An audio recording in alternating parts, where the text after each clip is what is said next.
জুলাই আগস্টের গণহত্যার বিচার আন্তর্জাতিক অপরাধ আদালতে বিচার নিতে চায় না আন্তর্জাতিক অপরাধ ট্রাইব্যুনালের প্রসিকিউশন। মানবতা বিরোধী অপরাধের বিচার করার সক্ষমতা দেশের আদালতের আছে বলে জানিয়েছেন আন্তর্জাতিক অপরাধ ট্রাইব্যুনালের চিফ প্রসিকিউটর মোহাম্মদ তাজুল ইসলাম। এদিকে চট্টগ্রামে জুলাই আগস্ট গণহত্যায় সাবেক সংসদ সদস্য ফজলে করিমকে 16 এপ্রিল সেফ হোমে জিজ্ঞাসাবাদের অনুমতি দিয়েছে ট্রাইব্যুনাল। অস্ত্রধারী ফিরোজকে গ্রেফতার দেখিয়ে কারাগারে পাঠানোর নির্দেশ দেওয়া হয়েছে। একই সঙ্গে ফজলে করিমের জামিন শুনানি 20 এপ্রিল নির্ধারণ করেছে ট্রাইব্যুনাল। মঙ্গলবার বিচারপতি গোলাম মুর্তজা মজুমদারের নেতৃত্বে 3 সদস্যের ট্রাইব্যুনাল এই আদেশ দেন।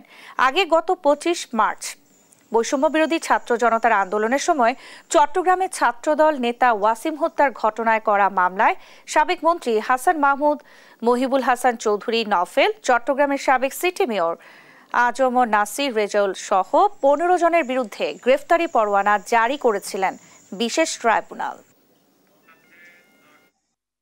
আমরা নীতিগতভাবে বাংলাদেশের যে চলমান গণ হত্যা বলেন অথবা ক্রাইমস অ্যাগেনস্ট হিউম্যানিটির যে মামলাগুলো আছে, আমরা বাংলাদেশের এই ট্রাইব্যুনালেই এই বিচার করার ব্যাপারে আমাদের সিদ্ধান্ত রয়েছে।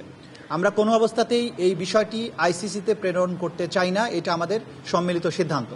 তা আমরা চাই আইসিসি যদি আমাদেরকে টেকনিক্যাল সাপোর্ট দেয়, এইখানে বিচার হবে, তারা আমাদের বিভিন্ন টেকনিক্যাল সাপোর্ট দেবেন, সেটা অবশ্যই আমরা গ্রহণ করব।